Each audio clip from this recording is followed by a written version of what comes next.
Hey guys, welcome back to another clip of Schach-manuel-lernen. Today with the third round of the Davos Summer Chess Festival. So after a win in the first game and a loss in the second game, I played again against a weaker opponent, which means I was under pressure to win. I started with e4, my opponent responded with e6, French defense, and here I play with a sideline. This time, bishop d3, capture, capture, knight f6, bishop f3. The idea is to keep the bishop on this long diagonal to have here some pressure. c5, c3, capture, capture, that's everything mainline. Then he played h6. h6, I didn't know this move because it's not in the database, kind of. So the best way to continue would have been bishop e2, bishop c6, bishop d2, and by capturing we just sacrifice a pawn for the initiative. However, I played knight c3, bishop d6, bishop ge2, and here it's kind of a classical position that we play with this isolated pawn, which means the more pieces we trade, the weaker it will become. But when we will get rid out of the Isolani, we have quite decent advantage. And here, black's problem is a bit this bishop, because this pawn blocks it and this pawn is not easy to move. So we castled short side, me too, knight bd7, knight g3, knight b6. It's a concrete plan. Black wanna establish one of his knights on this square d5. I play queen b3, so he managed it.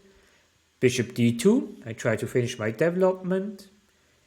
b6, now I captured. And here, please note that this is not really an option to capture here, because he can, simply capture, capture, capture. And let's say if we capture here, we just lost all of the advantage.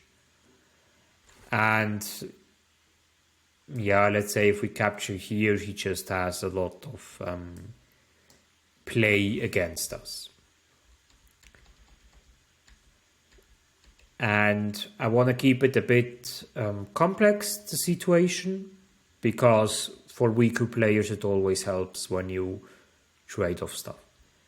So I just traded it off once, then bishop b4. This bishop is my weak bishop, because the pawns are fixed on these squares. That's why I want to get rid out of my bad bishop. Bishop e6, rook ac1, taking control of the open file. Queen e7, now I capture, because he kind of wasted one move with the queen. Rook c3, rook c8, rook, queen d7, then I captured, and queen c3. Queen c3, I knew it wasn't the best move, but I wanted to create some imbalance in the game.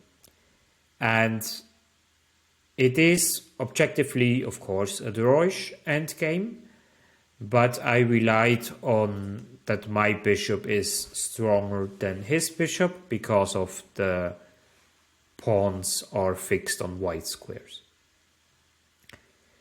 So he played queen a6, a3, queen a4, h3 to avoid any kind of back rank checkmate. Queen d7, b3, queen d6, attacking a3 pawn, b4, queen d7, queen c2. I want to avoid that he enters by a4 square. And now he decided to trade the queens.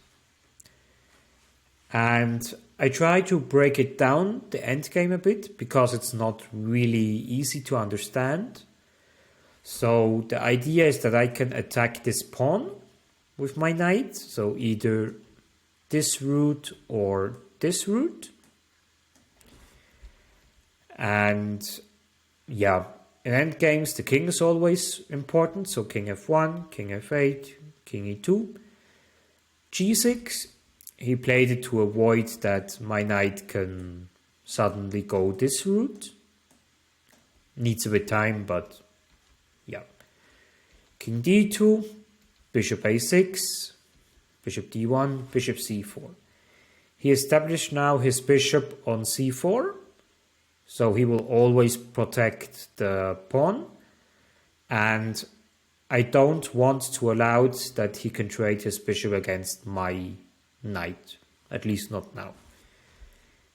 So I played h4, h5. The idea is to fix more pawns on white squares.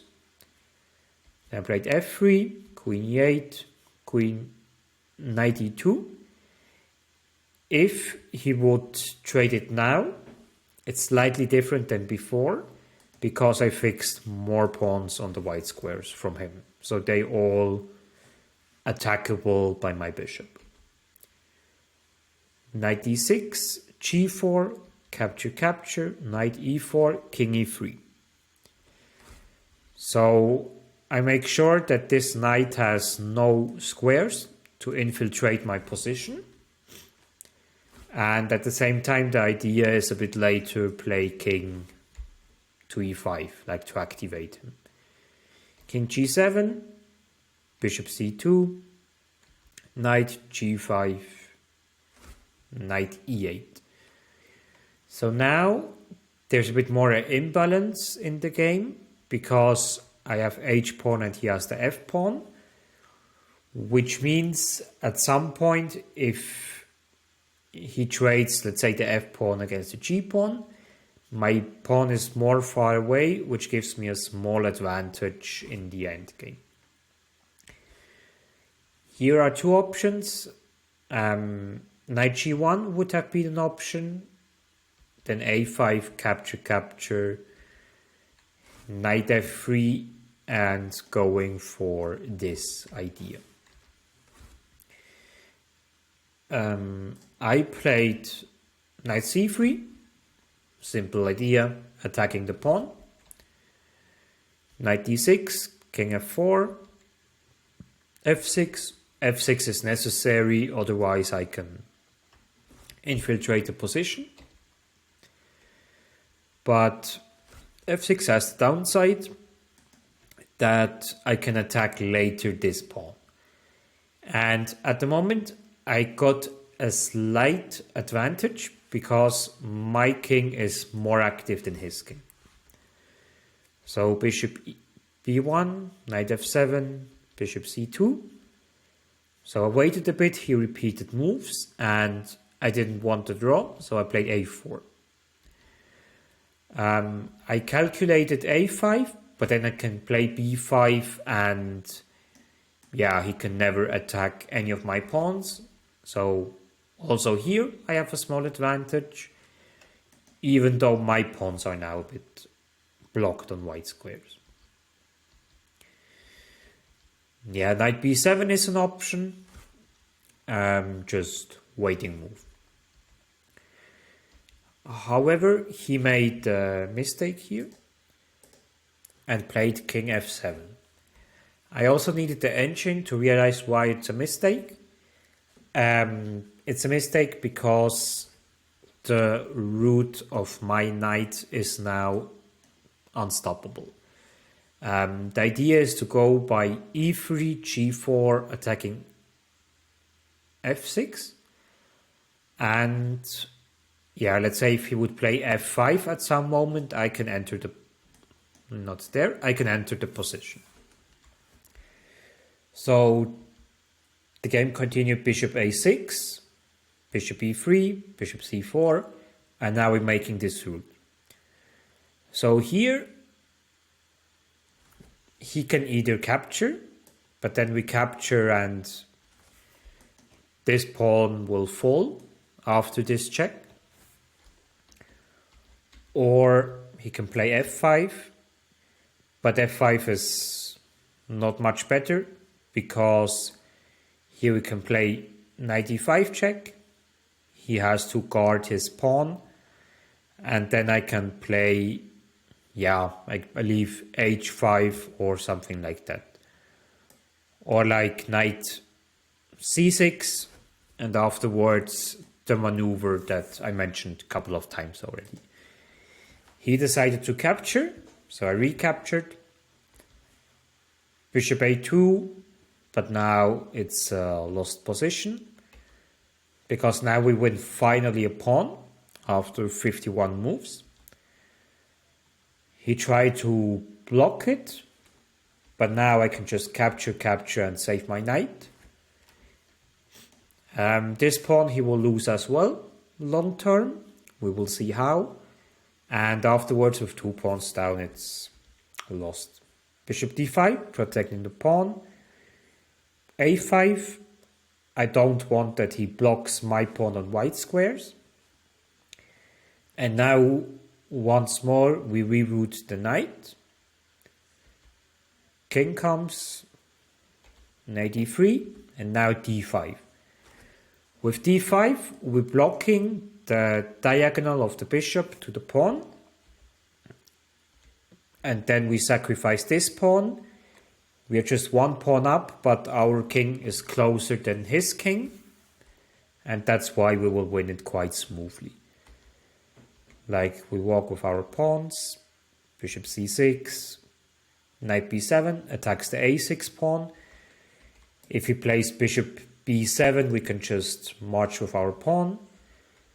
So he decided king g4, I captured the pawn, and the final move, knight b8. Doesn't matter what he does, I will move d7, and then I will just make 1 queen. So at the end, what was Black's mistake? Black's mistake was here king f7. It's really crazy because king f7 is just a mistake because it allows knight d1 and all of these maneuvers. So it was kind of a grinding game, but I was really happy and really proud that I won it at the end after 64 moves. And it gave me a confident boost for the rest of the tournament. And with this analysis, I wish you a wonderful weekend. Take care and stay healthy.